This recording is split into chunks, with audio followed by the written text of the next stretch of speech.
Today on SchuZ Views, we'll be hitting up what exactly happened to the Lakers, NBA awards, the playoffs, power rankings, and much more from around the league.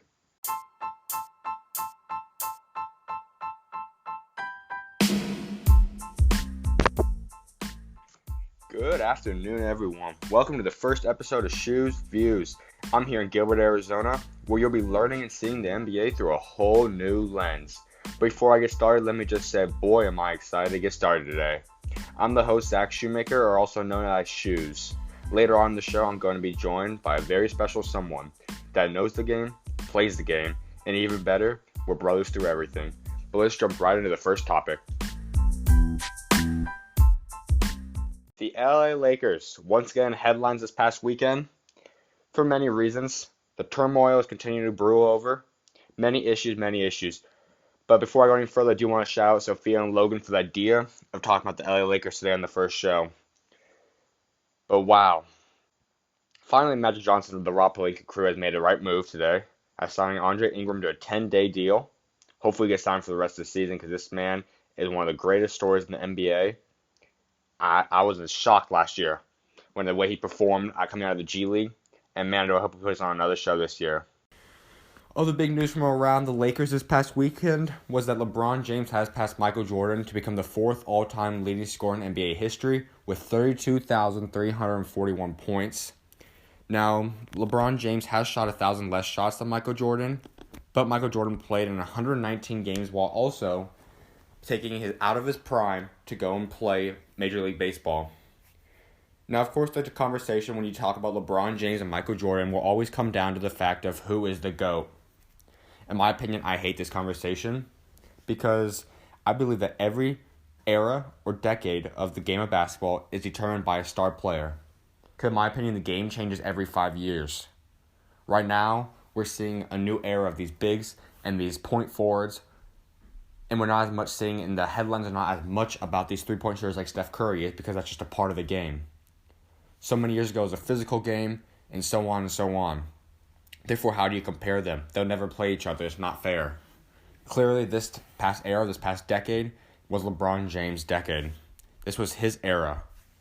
Kobe's was clearly the 2000s. Then you surround them with different people like Tim Duncan, Dirk Nowitzki are some of the prime players that surrounded. Kevin Garnett, Paul Pierce, those kind of guys surrounded Kobe Bryant. Now as for LeBron James, we've got Kevin Durant. We've got all these guys that's been showing up and playing. Before that was Jordan. You've got Kareem. You got Magic. You got Bill Russell. You got all these different components putting in. That being said, I don't believe who the GOAT is. But for those that do want to debate this topic, one clear thing I'm always going to say now is that with LeBron James missing the playoffs this year on a West that has the LA Clippers without an All-Star, and the only All-Star caliber player was Tobias Harris. But he was traded at the trade deadline. And he cannot make the playoffs, this is very concerning to me. And in my opinion, this will hurt any LeBron James argument for him being the greatest player of all time. Don't get me wrong, LeBron James is a superstar. It will be a first ballot Hall of Famer as one of the greatest top 10, top 5 players of all time, top 3. And maybe in his prime, I don't know anyone that could necessarily beat him one-on-one. But this is embarrassing.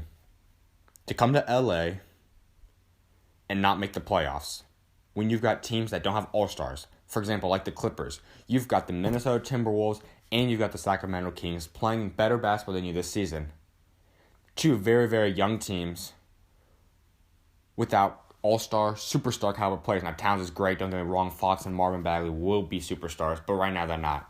And if LeBron James truly is one of the best players in the game right now, which I truly do believe he is, how are we supposed to say that he doesn't make the playoffs? I understand the injuries. I understand all this. But this is just ridiculous. So yes, for right now, in my opinion, for those that saw my tweet, LeBron James needs to win 2 to 3 championships in LA for this season to be made up alone, if not get back on that track, because I think he has been brought down. Also this past weekend, we learned that Lonzo Ball and Brandon Ingram have been shut down for season, along with LeBron James having a minute restriction.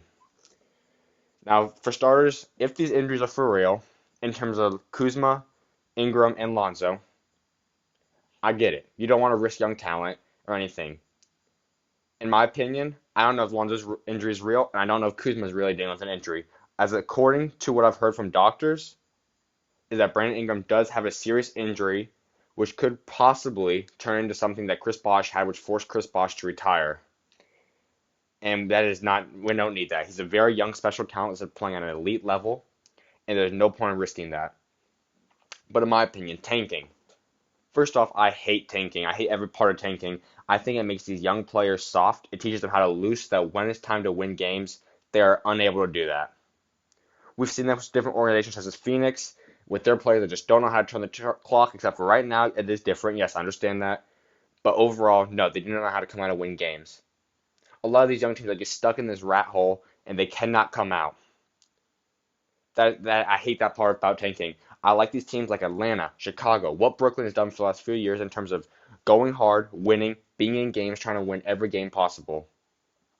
That being said, why tank if you're the Lakers? I understand getting a top player, whatever, but you have LeBron James. And if these injuries are real, once again, I understand that, but I do not believe they're all real. And the point of tanking is getting young minutes, repetition, and learning how to play. Learn how to win games. So why shut them down? Why not shut down guys like Lance, Rajon Rondo, JaVale McGee, Mike Muscala, Reggie Bullock, any of these players? I don't understand the situation. I don't get it, and I'm very much so against it. I don't understand what they're doing here, but I do think that this turns into what Luke Walton and his job security is going to be. Past the season, Luke Walton will be fired. I've heard it from different people. We've known it for the past year. He's not getting along with the players. He clearly doesn't know how to keep a locker room straight. The players' chemistry has been shaken. He doesn't know how to get players back engaged. I think he might get a job sometime in this league again.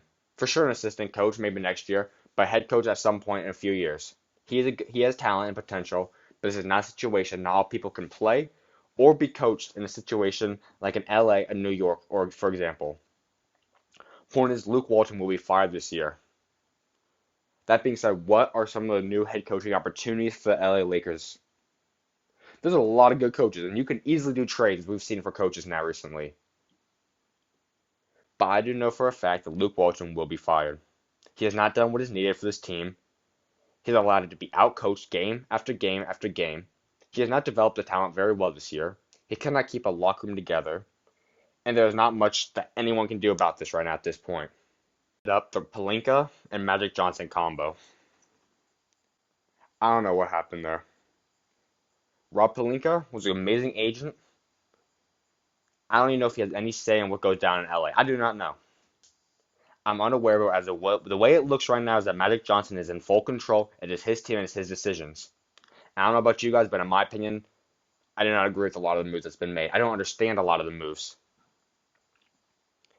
LeBron James was coming to LA, period. There was no other chance. LeBron James had his mind set up. He was not staying in Cleveland. He was going to become a Laker. I'm not sure how much Magic Johnson did. It could have been anyone sitting up in that front seat, in that front office, and he would have signed. He wanted to come to LA, he wanted to be a Laker, and he wanted to join that legacy. Besides that, what move have they made? Did they get a second starter come? Were they able to pull off a trade for Anthony Davis? No. None of this. The only trades from this past year that stand out to me is that they traded two young players that I thought had a lot of potential and talent. The Svi Mikhailiuk trade, I love Svi. He was an amazing Jayhawk, and that kid can shoot. He was starting to get in the rotation and play good for them. He needed time. That's a perfect player LeBron would have liked. I like it in terms of getting Reggie Bullock. I love myself some Reggie Bullock. He can shoot. He can play. He knows how to play the game the right way. And he's a floor spacer. But are you kidding me? He's an unrestricted player. And if this was your thoughts about tanking anyways and they were losing games, why do it? Why do it? I don't understand it. Svi Mikhailiuk would develop and be a great player from Detroit. Him and Luke Kennard will be able to space that floor and shoot. And that's why I'm a big fan of Detroit for those that know me. And the other trade, Zubac. That kid was playing a good ball for them. He has a lot of potential. I can't wait to see him. I've heard he specifically said that the Zubac is happy. I mean, think about it. He gets moved in the trade deadline. He gets out of all this turmoil, all these issues in LA. He gets to stay in LA, stays in the same locker room, gets to go to the team and makes the playoffs. Oh, and by the way, he's starting and playing amazing for Doc Rivers and that squad that is showing everyone just how good Doc Rivers is as a coach. I don't know what else to say. They lost a talented piece. They lost two talented pieces that are young assets. If they had any chance of getting Anthony Davis, those two guys would have been involved. Now Zubac might have a contract this summer. They could have extended that. They really could have. Svi isn't locked in for 2 or 3 years still. I don't understand that move whatsoever. But for now, they got Mike Muscala and Reggie Bullock, which, as I just said, should be shut down anyways. And they're both unrestricted free agents after the season. They could walk away. That's how easy it is for them. A lot of people do talk about who is at fault for the season. What turned the Lakers from a team that come out on Christmas Day, that put on a show on Christmas Day against those Golden State Warriors. When LeBron went down, they were the 4th seed in the Western Conference playoffs. What happened? I don't believe that there's one thing necessarily that's in trouble, or one thing that caused this whole thing. Obviously, LeBron's injury that caused him to miss a bunch of games was a big issue. But that was not it all. That was not all of it whatsoever. The leadership in that locker room. Rajon Rondo is an amazing player. Might just be able to make the Hall of Fame someday. I'm not sure. He'll be in this league for a very long time because he plays the right way. He passes. He finds a way to play within his role and his game. And he's a great player. But I don't know what happened to his leadership this year. Just the other day, we saw him sitting courtside seats away from his team on the end of the game. What kind of teammate is that? What kind of veteran leader is that? We know LeBron James is the guy that in Cleveland led a team that clearly now doesn't win many games whatsoever. They're currently a 16-50 win team. 16 wins. Last year they're in the NBA Finals. Best team in the East. This is basically the team, exact same team. Yes, Jeff Green, some of those guys have gone to different teams whatsoever. I don't care. He led that team. And you have to be crazy if you do not believe that this LA Lakers team with Brandon Ingram, Lonzo Ball, Kyle Kuzma, the way McGee's been playing this year, and all these other pieces is not better than that Cleveland team. The Cleveland team that traded 2 times, they basically reset the entire roster. So where is the leadership there from LeBron? I'm not sure. LeBron is, of course, a great player, but I don't know where the leadership is. LA might have just sucked him in. I don't know. I'm not betting against LeBron because who can do that? But I can say this, LeBron has changed. LeBron does not look like he's in as great a shape as last year. I don't blame the man. He's trying to make money. He wants to become a billion-dollar athlete, which he will become. But we're talking basketball right now. And the way he's playing is an elite player, but he's not an MVP. Personally, I thought he was going to win MVP in the beginning of the year. That clearly is not the case and will not occur. I don't blame the man. I love him. He's been being in movies. We're seeing him constantly in movies. His show, The Shop, which is a spectacular show. I love watching it. But there's a lot of stuff going on that his mind is not set on the game. LA can do that to you. I don't understand it. But leadership is not there. My other thing is a lot of people keep wanting to say, oh, the trade deadline. Having all these young players and guys like Rondo and Lance and whatnot being potentially shopped off, traded. All these rumors. I don't care. This is your job. You're making millions of dollars. Go play the game of basketball. But that's the thing. A lot of people keep saying that they're playing different. Their head's not in the game. But I don't believe that's true. Since the trade deadline and the All-Star break, Ingram's played his best games so far. He's averaging over 20 points a game. He was putting up 30 points a game. He's outscoring LeBron in a lot of games. He was playing like an all-star. He was showing those signs of being a Kevin Durant type of player. He was showing it. He looked like a superstar in the making. At least a star. I do not know what happened there, though. I don't believe that's him. Kuzma was still putting in 19. He's dropped off a little bit second half, but he was still dropping a bunch. Josh Hart, disappointing. He fell to the rotation. Not sure exactly what happened there. Lonzo has been dealing with an injury. Understand it. Those players that are dealt or talk about being traded, I don't see them slacking too much, if at all. So truly, it was not the trade deadline. I do not believe. What I do believe is that LeBron James saw the trade deadline through a whole new way. LeBron James saw this as, I want Anthony Davis. I want him on my team right now. He didn't get it done. He didn't care. He changed the locker room. He wasn't planning on playing with those players anymore, and he had a whole new mindset going into all of this. That might just be the biggest thing there. I do not know how so much stuff gets leaked out by the Lakers organization. Good organizations, like San Antonio, that were able to keep a team for 20 plus years and still going, They do not let things come out of that place.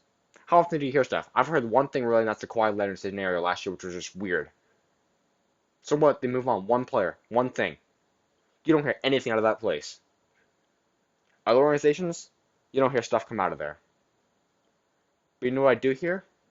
Three of the biggest market teams, which have all been disappointing, being the LA Lakers, the Boston Celtics, and the New York Knicks, they have media reports coming out daily almost, at least every other day. These teams are too stuck up and in the media, and someone's leaking stuff out. Nothing's getting out. The organization is not good. These organizations are not focusing on what's needed, and these players are getting distracted. Management's not focused and locked in. Any of you guys that have heard and seen the Woj pod have seen and heard about what Elton Brand had to say. He said, I'm a new GM. I'm going to get myself adjusted. That's what a lot of people say. They're going to go for 2 years, get themselves adjusted. Elton Brand said, no, I'm coming and I'm making moves. We're making a championship run. I don't think anyone's really seen it. No one has really seen what he's done this year. It is almost hard to sign a max player or an all-star caliber player, period, or trade for one in the offseason. Elton Brand came in and he made a big-time move, getting Jimmy Butler from the Minnesota Timberwolves. Yes, he has not had the best year, I understand it. Completely understand it. But that man will be crucial in the playoffs because he can score and he can lock up just about better than anyone in the league. Yes, they lost Robert Covington, which I love him, and Dario Saric, which is a great trade for both teams. But the point is he got Jimmy Butler, an all-star. That wasn't enough. He did a midnight move, 2 o'clock in the morning, I believe, and got Tobias Harris, which was playing at an all-star level, in my opinion, should have and could have made the all-star game in the West. That Philadelphia team is special, and they will continue to develop and be an elite team. That's all I'm going to say. And yes, that is the kind of GM that I plan on being if and when I become a GM. My point being, LA couldn't pull it off. A lot of these big market teams, New York, the Lakers, all these teams, we see this year after year for the past forever. They want the top of the crop. They want the best of the best, and that is very hard to get. It has been done, obviously, before. We've seen it. But a lot of times, these teams look and look for the best players, the Anthony Davises, the Carmelos. They look for these top-notch players, and oftentimes they fail and don't get them. Therefore, they are wasting entire time. And look, Magic Johnson easily could have grabbed Tobias Harris from that Clippers locker room. Easily. And that would have made the team an elite playoff team. You could have made these moves. He was an unrestricted free agent. It didn't work out. Let him walk. They give up Landry Shamet, which is a good player. Wilson Chandler, an expiring contract, which is a veteran, hasn't even played many minutes. And Mike Muscala. And a few picks or whatever. But the point is, LA has that in them. That's basically what? Josh Hart? That's Tyson Chandler? That's Michael Beasley? That's just stuff like that. And you could have got yourself a Tobias Harris and thrown some picks. I don't understand that. I think that is what upset LeBron, and that's what upsets this locker room. LeBron was planning on having a whole new group of people in that locker room. It did not occur. My other thing is that you see the media. There are celebrities surrounding LA every day. Snoop Dogg, if you've seen that video, Snoop Dogg laid into them. The $5 booth.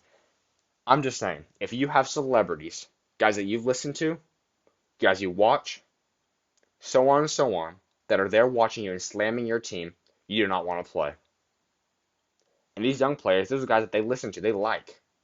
Of course it's going to hurt them. That is the big problems I see in LA. Following that up, I want to talk about these big destination points. So much this year we hear about New York and the Lakers. Who are they going to land in free agency? Will it be Anthony Davis in the trade? Well, where's Kawhi going? Where's Clay? Where's KD? And so on and so on. Let me say this. The LA Clippers and the Brooklyn Nets have a higher chance at landing star players and will have a bigger attracting point than either one of those teams. I firmly believe that. Because let me tell you something. LeBron James, of course, people want to play with him. But do they really? Everyone knows he's a great player, but how many people say they want to play with him? Kyrie? Okay, fine, take Kyrie. That is not the Kawhi Leonard and not the Kevin Durant I'm talking about. That is not them. Brooklyn Nets were a team that were not supposed to win many games at all. Less than 30. They are currently 35 and 33, and they are in the 7th spot. But we're going to play Detroit Pistons tonight for a game that could move them to 6th spot again. They're in the playoffs. Oh, and by the way, they have 2 max spots. They keep D'Angelo, but they move Allen Crabbe. They can still keep 2. They've got young pieces like Karis LeVert, Jared Allen, Dinwiddie, Joe Harris, all these guys, Rodions Kurucs, that are balling and playing, and they are the king of New York right now. I don't care what you say. I love Mitchell Robinson. He's a great player. Kevin Knox, he's got talent. Alonzo Trier's got talent. Moody has been playing amazing basketball. Dennis Smith Jr., I like him. They are not winning games. Don't get me wrong. I do think the New York management crew has done good moves. They have drafted spectacularly well. Drafting Mitchell Robinson in the 2nd round, getting Kevin Knox, finding Alonzo Trier undrafted, signing guys like trading from Moutier last year. These are some good moves that I think the new group up there is looking pretty well. I like this David Fizdale group. I like the men out there in New York. And the Steve Mills. They've got a good group going. Point is, New York has done this how many times? And they get out guys like Stephen Marbury, which he's a great player. But he is not the elite of the elite. They have fallen and got stuff like that before. LA Lakers, how many times did they land the star players? They a lot of time land them when they're older. That is not what I'm referring to right now. I'm saying, are they giving Kevin Durant, and what's the chances? And what are they getting Kawhi Leonard? Because Kyrie will not win them championships. We saw that in Cleveland. They're a great team. But that is not beating the Golden State Warriors unless they dissemble this summer. So I'm just wondering, who are the top 3 in destination points? LA Clippers are outplaying the Lakers. They beat them, and they play with heart and grit, and they don't know how to tank. They do not tank. They're playing to win. Doc Rivers has them boys playing. Shai Gilgeous-Alexander is going to be a star in this league. He's a long type of point guard that can play. He has all the things for you, and he will be a franchise starting point guard for that LA Clippers team for 10 plus years. Landry Shamet can ball. He is an elite shooter, and he will play, and he's going to keep developing. I love that guy. Danilo Gallinari is finally starting to show some of the signs of why he was such a top pick before. Montrezl Harrell and Lou Williams are leading an elite bench. Lou Williams can play, and he is playing at an elite level. Maybe just, if not the greatest 6-man ever to play. They also got young guys like Jerome Robinson. Oh, and by the way, they have max spots as well. So, if you're a player, you're going to be in the same place. You could live in the same home, basically. Staples is the same place. Brooklyn, New York, right across the bridge. All you got to worry about is who do you want to be with, winning or losing. That's my opinion. That's where it all is going to come down to. Now, I'm going to hit up one last thing about these LA Lakers. I do not think they're landing Anthony Davis this summer. If Anthony Davis was coming and was going to be a part of the Lakers, he would have been traded on the trade deadline. He would have been moved. Dell Demps, which has now been fired, but he did not make that move, and New Orleans did not want to make that move because they want Jason Tatum, they want what the Celtics are going to offer. So I don't know if that's the right move for Danny Ainge. I truly do not know. All I do know is that Anthony Davis will not be an LA Laker next year. He will be going to Boston. That being said, is LA going to keep all these young players and have to pay them? Because I don't know if this team's going to win it. I really don't. So that being said, someone asked me, and they asked for this part, Nate, he asked, do you want, or where will Zion Williamson be playing next year? I'd say this. In my opinion, a lot of people might disagree. There's a higher chance LA Lakers will get Zion Williamson than they will get Anthony Davis. That is what I'm going to say. LA Lakers have a higher chance at landing Zion Williamson than Anthony Davis. Why? I think Lakers will be getting a draft pick between 7 and 11. Somewhere in that draft mix. They will be able to trade up with young assets to get the number 1 pick. And a lot of people might say, who's going to trade that number 1 pick when there's a potential generational player? I completely understand that. As a potential generational player, but if you're a team, basically the Lakers have done your rebuilding for you. You have young players. that are ready to play, that already have established roles and know what they can do in this league. For a guy that cannot shoot. And Zion would thrive next to LeBron James. I'm just saying that. Zion might be taken to New York, might to Phoenix. We have to see when the lottery goes and what's going on. But I will say this. The LA Lakers have a bigger chance at landing Zion Williamson than Anthony Davis this summer. That is the most likely star that they will be getting this summer. I say this. Lakers keep LeBron James as they will. You try to get that trade for Zion Williamson, and then you surround them with shooters. Klay Thompson, because Zion Williamson will be on a rookie deal for at least 4 years, possibly 5, depending on what they get the contract to be. That is a rookie scale contract, which is not that much for LeBron's whole contract. Therefore, you still got the max spots open. There's a guy in Golden State named Klay Thompson, one of the greatest shooters in the game ever. He's a free agent. Get that kind of shooter. You know who else is a free agent? J.J. Redick out in Philadelphia. Try prying him away. Philly's going to be spending money this summer. Elton Brand already said it, and he rightfully should. Tobias Harris and Jimmy Butler will have a higher standing as opposed to J.J. Redick, and they will get their money first. You're going to give J.J. Redick a couple weeks before they have to talk to him about contract. Go pry him away. You could also trade. Resign the Reggie Bullock. There's many pieces and many components you can get this summer to get those max spots. Because you will need shooting with that team. I'm going to say this one last time. The LA Lakers have a higher chance at landing Zion Williamson than they do at landing Anthony Davis this summer.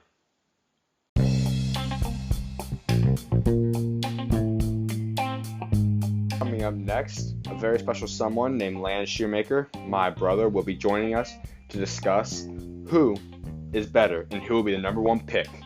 Zion Williamson, RJ Barrett, Ja Morant, Cameron Reddish. Stay tuned to find out more. I'm joined here now by my brother, Landon Schumaker. How you doing, bud? Doing pretty good. How are you? Pretty good. All right, let's first talk about your retirement this past weekend. How'd you do? I did pretty well. You know, we lost in the Final Four in the Nike EYBL League out in Las Vegas this weekend. Went 1-2, but lost to Team Griffin, and then lost to a good Rose City Rebels out of Portland. What position you guys ended up finishing the tournament out at? Number 2, right? Yeah, in our league, we ended up in 2 in standings. All right, that's great. So let's first of all get into this discussion now. Let's talk about this NBA draft. You gave me the idea actually to look into this over on my Instagram post the other day. So who is going number 1? Who's your pick? I believe Zion may get picked number 1, but I believe RJ is the best player in the draft. And why do you say that? RJ is just a leader of the team and can do everything. Zion, I don't know how his game will translate into the NBA. Well, those that know me, I know RJ Barrett is going to be a stud. He's an elite player in this game, and he will be. But in my opinion, Zion Williamson, once he went down, Duke has turned into a whole other team, being close to teams, not winning games. It's not been as pretty. Don't get me wrong, RJ, Cameron Reddish, Ja Morant, they've all got a lot of game, and they're going to be special in this league. But Zion has an athleticism that can be developed into a whole nother world. And the best part about it is that I love the fact that he shoots the 3 and is willing to. And on the season, yes, he's averaging 21.6 points per game, 8.8 rebounds, 2.2 assists while shooting 68% from the field. Yes, his three-point percentage is at 30%, 29.2, and 66.9 from the free throw. As for RJ Barrett, in 31 games, he's averaging 23.4 points, 7.5 rebounds, 4.2 assists, 45.8 from the field, 31.5 from 3, and only 66% from the free throw line. But he can do it all. He can get up. He's athletic. He can score. He can rebound. He can assist. He's the future of the game of right now. I agree with that, but looking at this, in terms of win shares, Zion Williamson is averaging 6.5 as opposed to RJ, which is only 5.6. And recently, yes, we all do know that they do not play as well, and RJ Barrett and Cameron Reddish have had the stats inflated because the leader of the team is down. As, for example, the PER for Zion Williamson is 42.3, and RJ Barrett is only 24.1 when you measure the whole all around the game. Yeah, but RJ can help develop a team and turn them into a championship caliber team where I feel like Zion will be a second part of the team, won't be able to carry them, and will have to have other help. So with that being said, what team do you see RJ Barrett and Zion Williamson playing for, and what team is the best fit for them both? Well, I believe RJ should and could be a great fit for the Suns, filling that point guard, small forward, well, not small forward, there are multiple forwards, but that point guard spot to pair with Devin Booker, DeAndre, and any other forwards that they have. And Zion, I feel like, could be a great fit for the Knicks, a high market team playing with others like Mitchell Robinson. Um, yeah. All right. Well, bud, it was a great time having you on the first show today. Look forward to hopefully having you on here again, and thanks for talking. Thank you. Always a pleasure.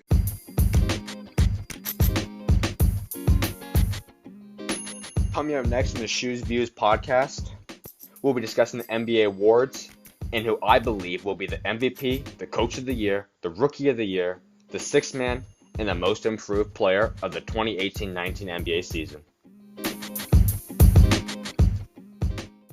MVP. Let's talk some NBA awards real quick. Starting off, of course, with the MVP, the biggest award, the one that we all mostly look into. James Harden. He's put on a show scoring this year. He would still be averaging 29.3 points per game if he doesn't score the rest of the season. Currently, he's averaging 36.3 points per game on 43% shooting. He's also making 10 free throws a game, averaging 6.5 rebounds, 7.5 assists on 5.2 turnovers. An astounding number for me is the fact that he averages 2.1 steals and is in the top 5 in steals total this season. He's been spectacular, but he's not my MVP. He's not. If he keeps winning these games, as Houston is currently very impressive on an 8-game win streak, I might have to consider this award again. The other option, I think, in my opinion, is Paul George.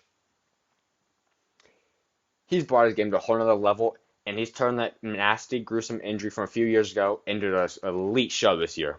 Him and Westbrook have created something special, and Thunder have been bolstered to the top of the standings in the West. But they have begun to slip. He has missed a few games, and he has not been playing at this elite level since he's missed those games. I love me some PG-13, and a few weeks ago, yes, I was seriously considering for that MVP award. But let me tell you something. He's not the MVP. There is a man in Milwaukee, and he is a freak. This man can jump from just about anywhere, and all of a sudden he's dunking the ball. He's practically impossible to guard and or stop when he's coming at you, and which in my opinion he has now passed LeBron James as the most feared and hardest guy to stop on a one-on-one fast break. Giannis Antetokounmpo. He is special. This season, Giannis is averaging 27 points per game, which is 8th in the league. He's shooting the ball at 58%. He is grabbing an astounding 12.6 rebounds per game, 6 assists, 1.9 steals, or 1.3 steals, and 1.4 blocks. But you know what? He's led his team to the #1 record in the NBA. I understand he's not leading the league in any specific stat category, but his numbers are amazing. But his team is the #1 record in the NBA, and he is the leader by far. Let me tell you something. If that man can get a three-point jump shot that's consistent, he might just be one of the greatest players ever played the game of basketball. And yes, I just said that. He might just be the face of the game for the next 10 years. This next era, this next decade, might just be led by Giannis Antetokounmpo, the man from Greece, known as the Greek Freak. Now, I'm going to be real with you. When he first was drafted, I did get his jersey because it was the longest letter name I've ever seen on a jersey, to be honest. Little did I know this man would turn into being something this special. Giannis Antetokounmpo is the truth, and he is my MVP right now.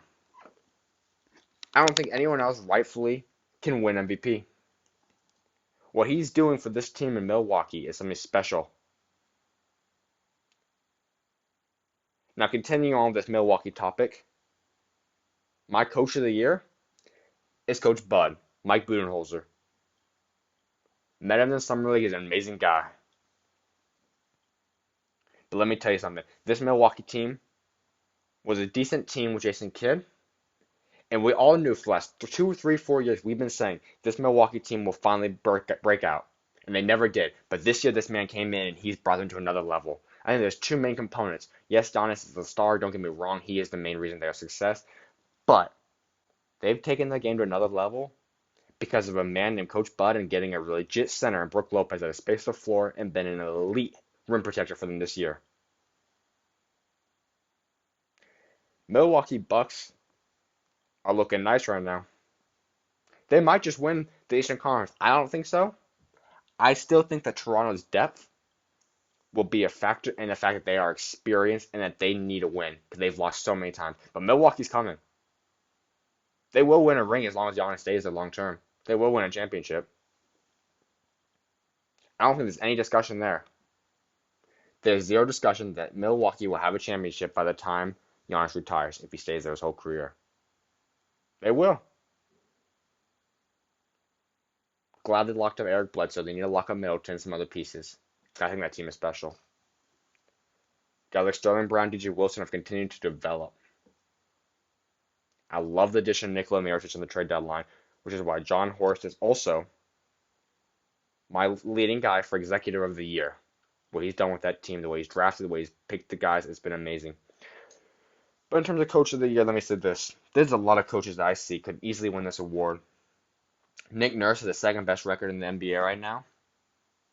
Could very well do it. It's a whole new roster. The way he keeps editing the starting lineup almost every game amazes me. I love it. The fact that Kawhi doesn't even play as many games, which is why the main factor is that he could not be in this MVP conversation.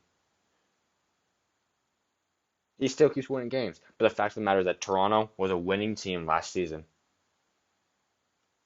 Nothing more you can really do about that. He didn't improve them that much, if any, to be honest. Coach Pop, he just keeps making the playoffs. I like DeRozan, I like Aldridge, but that is not an elite team. But they just keep winning. They keep winning. And they'll make the playoffs again and continue the streak, which is the longest one in NBA history in terms of consecutive playoff appearances. Now, Michael Malone, he might just be, I think he's my second or my third leading guy in terms of Coach of the Year. What he's done with Denver has brought them to a whole other level. They had that game against Minnesota for who would make the playoffs last year, which was a great, amazing show. And in my opinion, the NBA needs to add a game between the 8th and the 9th seed as an extra game before the playoffs to see who gets in that 8th spot. I think that would be a show, and that'd be a game that America would love to watch. Point is, they may not make the playoffs last year. They are the number 2 team in the West now. And they just keep playing. The development of these guys is spectacular. Malik Beasley has stepped up. Jamal Murray has stepped up. Jokic has turned into an MVP caliber kind of player. He's learned to deal with the injuries to Gary Harris, Will Barton, and Paul Millsap throughout the entire year by having guys like Juancho Hernan-Gomez step up. Monte Morris can play. Isaiah Thomas is just not getting back. We'll see how this continues to develop. But he's done something special out there. And Mason Plumlee gave the work to those Warriors last night. He's an amazing backup center in this NBA. That's great, but let me talk about a couple other names. Nate McMillan needs respect. Is that understood? I am tired of him not being discussed as Coach of the Year and all that stuff. I don't think he is Coach of the Year, but he's my second favorite. Nate McMillan has led this Indiana Pacers team to remaining a top 4 team in the Eastern Conference no matter the injuries. Now, Victor Oladipo is a special player. He is an all-star caliber player, and I wish him the best in his recovery, but he was not having the best year this year anyways. And even though he got hurt, these Indiana Pacers step up. No matter who is playing on that court, there will be a guy that can all of a sudden show up and play like an all-star level. Boyan Bogdanovic, I don't know where he came from, but this man is almost scoring 20 points every night. Darren Collison has turned up to be a top point guard in terms of since the Oladipo injury. I don't know what happened to Tyreke Evans, but they have had Sabonis out for few weeks now. Miles Turner's missed a lot of games, but that Miles Turner, he is special. He is what you want as a big man. He's very young still, but that man just gets 4, 5, 6 blocks every night with ease. He's an elite player for them. But they just keep winning no matter the injuries, no matter what. And to be honest, you look at that roster, they are not a good team. That is not big names, that's nothing. But they win games, that's what Nate McMillan is doing. He deserves respect. He's an elite coach, one of the best of the game. Now, in terms of the guys, as I talked about before, LA Clippers and the Brooklyn Nets have both Doc Rivers for the LA and Kenny Atkinson, which has turned their teams, as I said earlier, into the two most favorable destinations this summer that have cap space. They both surpassed all chances, all odds, and done something very special out there with their teams in the big markets. They deserve the respect that they are getting, and they could get any more, I'm fine with. Now, Rookie of the Year. Elijah, he offered this idea up. And let me just say this. DeAndre Ayton has been a monster this year. 16.6 points per game, along with 10.3 rebounds per game, which is leading all rookies this season. He also leads all rookies in double-doubles. He is a beast and a monster and will be a 5 to 10 time All-Star, if not more. Spectacular, and I hate how everyone always says this, but honestly, any other year he might have won Rookie of the Year. The only problem with DeAndre Ayton is that truly any other year he wouldn't win, because there's another man in Trae Young that truly would win any other year. Last year, I would take him as Rookie of the Year. Just about any other year, I would take him. As Trae Young this season is currently averaging 18.3 points per game, he's making almost 2 threes a game, he's averaging 3.5 rebounds and 7.8 assists on only 3.9 turnovers. He started off a little rocky, but his shooting and his game has taken to another level, including the multiple 40-point games. And he's got a triple-double the other day. He is playing, but I'm sorry. Trae Young is a great player. For those that know me, everyone knows how much I love this Atlanta Hawks team. They are special. Lloyd Pierce has them playing, and I'm a big fan of him. And what he's done with Trae Young and John Collins, and even that kid Kevin Huerter, he can play. But let me tell you something. There's a kid in Dallas that just turned 20, and he is special. I'm not going to lie. I don't think he's going to be this good. I knew he'd be a top 3, top 5 talent out of this year's draft, but he is special. 21.1 points per game, and he just keeps going up. He's also averaging 7.4 rebounds, 5.6 assists on 3.3 turnovers. He's got a steal a game, half a block a game, 4 triple-doubles, and 17 double-doubles.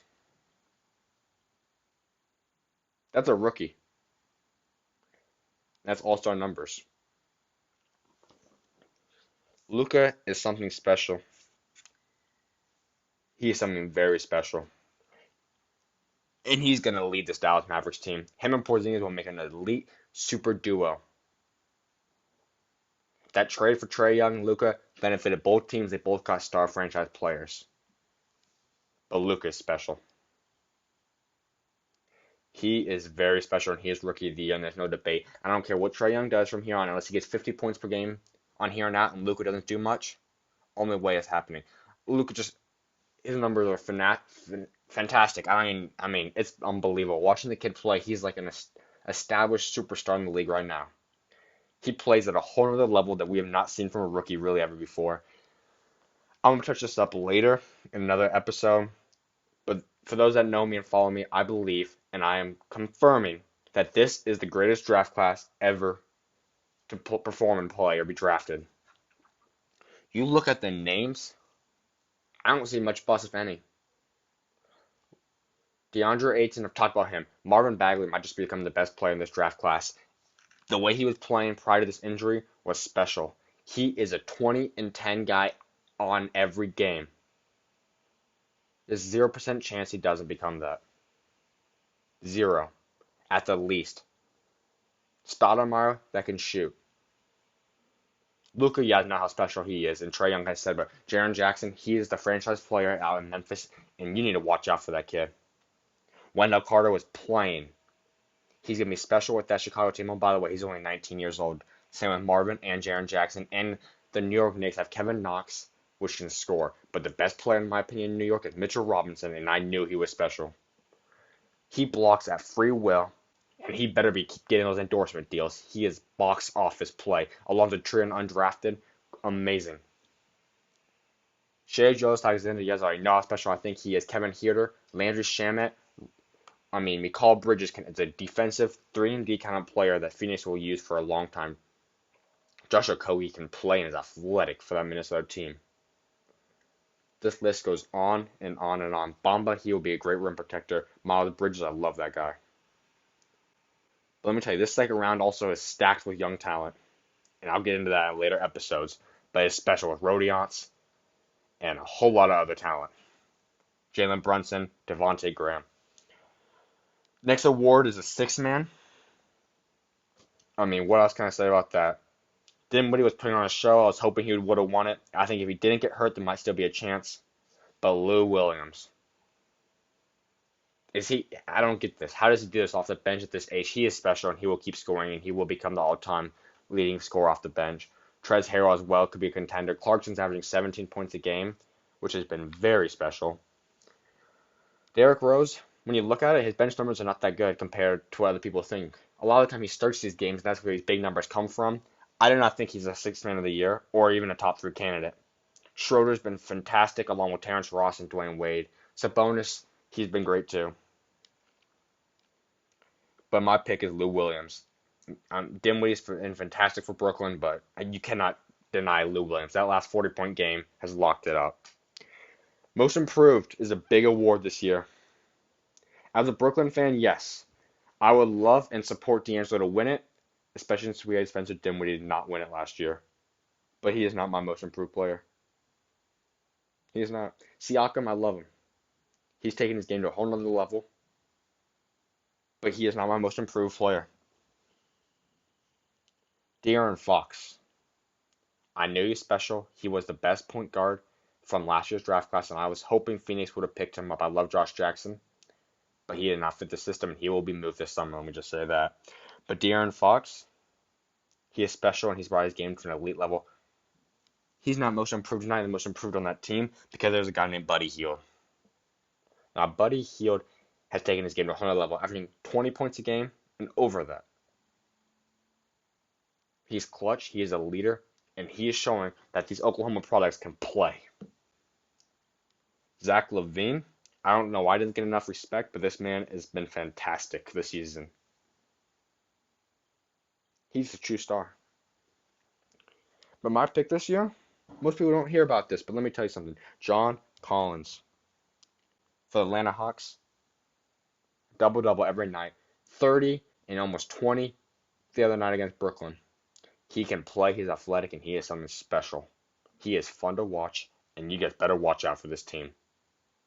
They are coming. John Collins is my most improved player this year.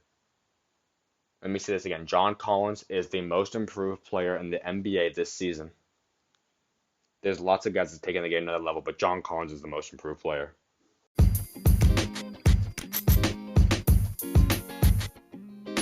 Stay tuned to see who I think will be coming out of the East and who will be making the Eastern Conference playoffs, along with the West, and how these playoffs might just shake up. In my opinion, the Eastern Conference and Western Conference is basically broken down into a few different groups.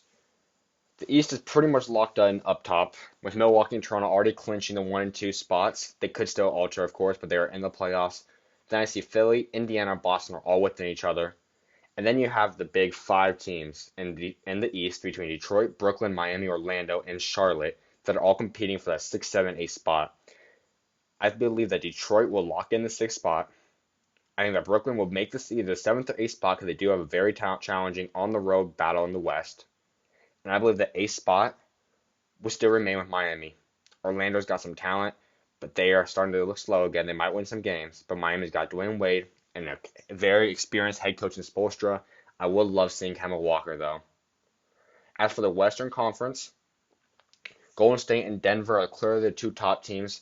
Houston, if they stay hot, could stay there, but I view Houston, Oklahoma, and Portland in the next little section that could change spots within the next few weeks before the season closes up. I then see Utah, San Antonio, and Clippers all in that next 6, 7, 8 spot, and that's pretty much locked in. Those are my playoff teams. I would love to see Sacramento with Marvin going down. They have struggled. Minnesota, Lakers are right, and New Orleans are all in there with the 30 to 33 wins. And Memphis is pretty much done on a nice little 3-game win streak. But that pretty much wraps up the West. As for the West, the Golden State Warriors are coming out. That's been decided. We all know. As I like to call this last season, it's the whole year-long off-season. Star players have been dealt, players have been cut, and released and signed to other teams. Everyone knows who's winning. Golden State Warriors are your champions for the 2019 NBA season. That's all that matters. I think that Oklahoma will be the team playing in the conference championship. You can't stop Paul George and Westbrook in the series, I don't believe. I really don't. I thought Utah in the beginning of the year, they are slacking. We'll see how Donovan Mitchell if he can pick it up. San Antonio Clippers are in there for the fun. Denver will be there eventually. As for the Eastern Conference, I think the playoffs will go like this. Miami, Brooklyn, Detroit will not advance. I do think that Detroit or Brooklyn, whoever gets that 6th spot, might just have a chance at getting into that sixth spot. It could be Indiana, but I don't think that's going to occur. Boston will not advance. I can tell you that much. They will not make it that far. That being said, I love Milwaukee, but they are young. I'm not sure how far they'll make it. That's why my prediction is that Toronto and Philadelphia will be in the Eastern Conference Championship, and the team that will be playing the Golden State Warriors will be the Toronto Raptors. That depth with Kawhi Leonard has championship experience, which they've needed for so long. The addition of Marc Gasol, it's going to make an amazing time. I also do like to see Pau Gasol and Marc Gasol in a playoff battle, though. Let me just be honest there. So let me say this one more time. The Toronto Raptors will play the Golden State Warriors in the NBA championship, the finals, and the Warriors will win. It's all said and done there. Golden State is your champion once again. Toronto will be your Eastern Conference champion. Don't be going nowhere, because SchuZ is about to get in the zone and go over some of the quickest hot topics that you might not have heard about from this past week. First version of SchuZ Zone. I'm going to bring you stuff about Adam Silver. Adam Silver, during All-Star Weekend, proposed and showed us a new jersey concept that you can control off a phone or device that can change the number and the name on the back of the jersey. In my opinion, this would be great for fans, but I don't see the point for players. Along with that, whatever happened in the All-Star game with Paul George switching his number, don't know what that was, but I don't want that happening in games, so let's stick to the normal jerseys for players and allow fans to buy those kind of jerseys. Secondly, Adam Silver recently made a statement that the league is looking into canceling All-Star Weekend. That includes the All-Star Game, the three-point, the dunk, the skills, celebrity game, rising stars, all of that, and instead will put in a potential tournament for the NBA. I saw this, and in my opinion, let me just say, I am all for it. I'm all for it.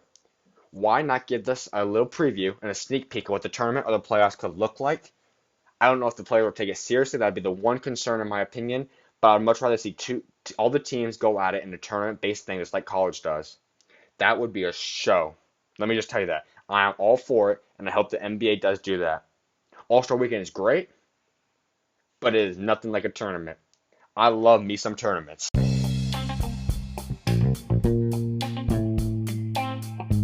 Thank you for joining me today on the first episode of SchuZ Views.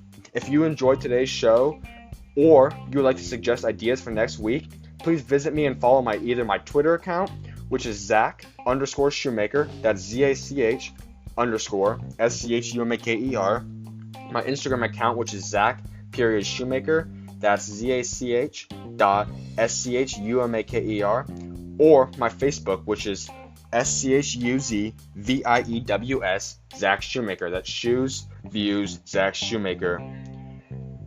You can also visit my Anchor, which is anchor.fm/SchuZ Views, and please favorite to catch all my episodes, or visit the iTunes podcast store and leave a comment, and please make sure to subscribe. I hope to see you guys next week for a whole new set of hot topics and the latest NBA news from your host, Zach Schumaker. Thank you, and God bless.